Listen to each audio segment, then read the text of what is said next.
ఉమ్మడి వరంగల్ జిల్లాలో కాకా Venkataswamy memorial T20 cricket tournament మ్యాచ్లు ప్రారంభమయ్యాయి. మొదటి రోజు జనగామ జిల్లా వంగలపల్లిలో హనుమకొండ, జయశంకర్ భూపాలపల్లి జిల్లా క్రికెట్ జట్ల మధ్య మ్యాచ్ జరుగుతోంది. ములుగు జిల్లా జాకారం గ్రౌండ్లో మరో మ్యాచ్లో జనగామ, ములుగు క్రికెట్ జిల్లా జట్లు తలపడుతున్నాయి.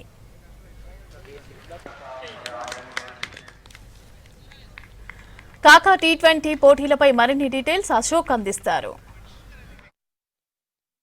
కాకా వెంకటస్వామి మెమోరియల్ ఆధ్వర్యంలో ఉమ్మడి వరంగల్ జిల్లా వ్యాప్తంగా క్రికెట్ పోటీలు జరుగుతున్నాయి. ఈ క్రికెట్ పోటీలు ములుగు జిల్లాలోని జాకారం, వరంగల్ జిల్లాలోని ముగిల్చెర్ల గ్రౌండ్లో ఈ క్రికెట్ పోటీలు జరుగుతున్నాయి. ఈ హన్మకొండకు సంబంధించిన గ్రౌండ్ వంగాలపల్లి వద్ద క్రికెట్ పోటీలు హోరాహోరీగా సాగుతున్నాయి. ఈ పోటీలు ఎన్ని రోజులు సాగుతాయి, ఎన్ని టీములు పాల్గొంటున్నాయో తెలుసుకునే ప్రయత్నంతో మనతో మాట్లాడడానికి క్రికెట్ అసోసియేషన్ నిర్వాహకులు ఉన్నారు. సార్ చెప్పండి, ఈ క్రికెట్ పోటీలు ఎన్ని రోజులు జరుగుతాయి?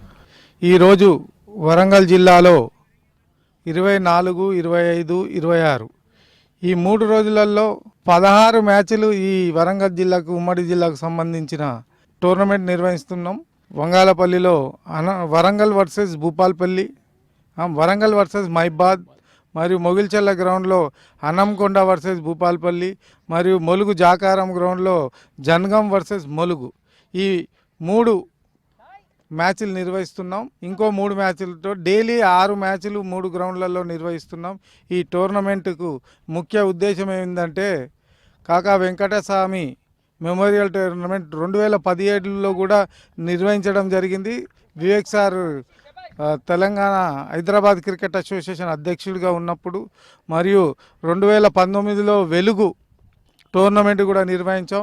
దీని ముఖ్య ఉద్దేశం ఏంటంటే గ్రామీణ క్రీడాకారులను ఎంకరేజ్మెంట్ చేయడానికి. ఎందుకంటే హైదరాబాద్ క్రికెట్ అసోసియేషన్లో రంగారెడ్డి, హైదరాబాద్కు సంబంధించిన పట్టణ ప్రాంత క్రీడాకారులే ఆడుతారనే ఉద్దేశంతో గ్రామీణ క్రీడాకారులను ఎంకరేజ్మెంట్ కోసం విశాఖ వారి సహకారంతో హైదరాబాద్ క్రికెట్ అసోసియేషన్ మరియు వరంగల్ జిల్లా క్రికెట్ అసోసియేషన్ ఆధ్వర్యంలో నిర్వహించడం జరుగుతుంది.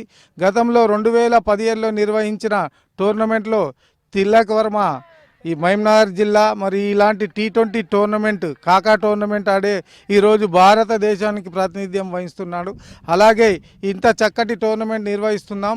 16 మ్యాచ్ల్లో ప్రతిభ కలవలసిన క్రీడాకారులను ఉమ్మడి వరంగల్ జిల్లాకు 13 మందిని సెలెక్ట్ చేసి, మరి హైదరాబాద్ నుండి కూడా 5 క్రికెట్ ప్లేయర్లు ఇస్తారు. మొత్తం 18 మంది క్రీడాకారులు ప్రతి జిల్లాలో.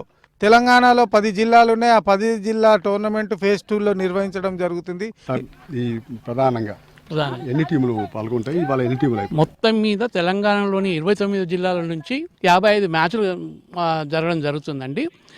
ఇది ఫస్ట్ ఫేజ్లో 23, 24, 25 వరంగల్ జిల్లాలో జరుగుతుందండి. ఇంతకుముందు జరిగిన వాటిని దృష్టిలో పెట్టుకొని ఇక ముందు కూడా ఔత్సాహిక క్రీడాకారులను ప్రోత్సహించడానికి ఈ కార్యక్రమం జరుగుతున్నది. ఎంత శక్తివేదకైతే అంత క్రీడాకారులు ఉపయోగించుకొని ఇంటర్నేషనల్ లెవెల్లో రిప్రజెంట్ చేయాలని, మరియు ఐపీఎల్ లెవెల్లో కూడా మన క్రీడాకారులు ప్రతిభ కనబడి స్థానాన్ని సంపాదించాలన్నట్టుగా ఉద్దేశంతో ఎస్సీఏ మరియు Warangal district cricket association and ఇతర క్రికెట్ అసోసియేషన్స్ కూడా కలగలిసి అందరూ ఈ టోర్నమెంట్ని నిర్వహించడం జరుగుతుంది.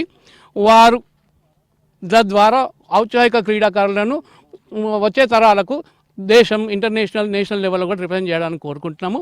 ఇది ఒక చాలా మంచి ప్రోత్సాహకరమైన టోర్నమెంట్గా మేము భావిస్తున్నాం. అందరూ ఉపయోగించుకోవాలని కోరుకుంటున్నాం. Thank you. పరిస్థితి మొత్తానికి కాకా వెంకటస్వామి మెమోరియల్ ఆధ్వర్యంలో గ్రామీణ ప్రాంతాలలో క్రీడాకారులలో ఉన్న నైపుణ్యాన్ని వెలికితీసి వాళ్ళని ఉన్నత స్థాయిలో ఉంచే ఉద్దేశంతోనే ఈ క్రికెట్ పోటీలు నిర్వహిస్తున్నామని నిర్వాహకులు చెప్తున్నారు.